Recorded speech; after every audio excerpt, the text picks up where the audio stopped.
Shine always. The long arm of coincidence and supersizing your business. Sharon Horne-Ellstrom here, and our idiom, our expression today is the long arm of coincidence.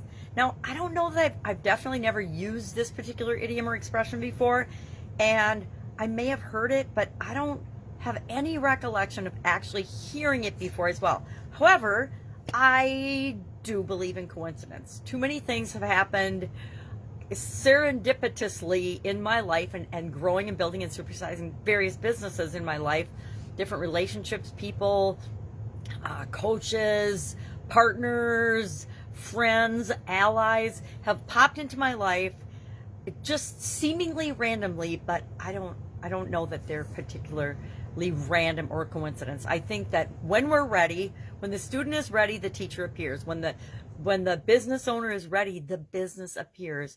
When we ask the question and are willing to let it come to us, the answer always appears. The solutions appear. So coincidence, this is a broad, far-reaching, this idiom speaks to the broad, far-reaching power of, or the influence of coincidence. So our topic for the BU 365-day challenge today, I'm asking 2 questions every day. And the first one was, do you believe in coincidence? And the second one was, what if there were no hypothetical questions? I kind of like that one. I think communication would be a lot clearer and more concise if we weren't always doing what ifs and what could possibly happen in every area and aspect of our life. We do it with relationships. We do it with our health. We do it with every area of our life. We especially do it with our businesses. I know that I do. So I thought it was interesting. I looked up what are the 5 most common types of coincidences. And I guess it's just kind of fun today to ask yourself, have you ever personally experienced these? And if I am looking at the list right now, I would say I have personally experienced every single one of them, which is probably why I believe in the long arm of coincidence. Now, you can call it coincidence, you can call it fate, you can call it preordained, you can call it whatever you want. But the 5 most common types of coincidence are, number 1, sharing a birthday with somebody. I grew up my entire life with someone I shared my birthday with.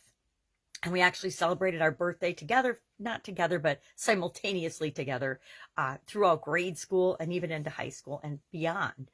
Number 2, connection involving books, TV, radio, news. And I would think this percentage has gone way up since social media and the advent of the internet, but the statistics didn't really say. But according to this list, 10% of people have had that type of a coincidence that would fall into that category. 11% for sharing a birthday with somebody. I think that one's just kind of done statistically. The third most common is vacation related. How many times, or have you ever been far from home? And this just happened to me in the last month because I was traveling and I ran into people that I know I have met or we're from the same town or we have some other thing in common. You know, we have the same coach or something. I ran into them and it wasn't like at a networking event. And it was vacation related. I've been on cruises and run into people that are from my hometown. That is definitely a coincidence because I'm from a pretty small town. And that's 6.1% of people. I don't know if it's people in the United States or people in the world. I'm not sure how they figured out the study, but 6.1% of people have had that type of a coincidence in their life. The 4th type is meeting people in transit. So you run into somebody on the airplane that you haven't seen since high school or things like that would be an example of that. 6% of people have had that experience. And finally, the 5th most common is related to marriage or in-laws or relatives or something. And that's 5.3%. And like I said, I've personally experienced and have stories about each and every one of those categories. So maybe if you believe in coincidence and you think that there's some big overall overarching plan at work, you're more likely to experience, or you're at least more likely to notice coincidences than people that are skeptical or don't believe in them. So what does this have to do with growing and building and supersizing our business? Well, I think it has a lot. I think that what we believe and what we're trying to create and the confidence and the belief that we have in our ability to create what it is that we want in the world, especially with our businesses, definitely determines whether we will do that or not.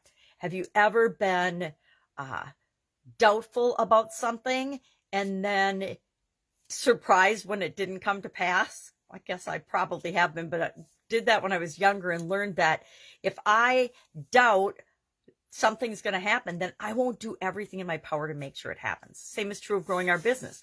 If we are not all in, if we have not committed, and by committed means we've decided and nothing's going to stop us from creating and building the business that we want, then all kinds of things can stop us. Anything imaginable, even a pandemic can stop us from building our business. So love to know your experience with this particular idiom, the long arm of coincidence. I've never heard it. Have you? Share in the comments below, and I will of course be with you tomorrow with another interesting idiom.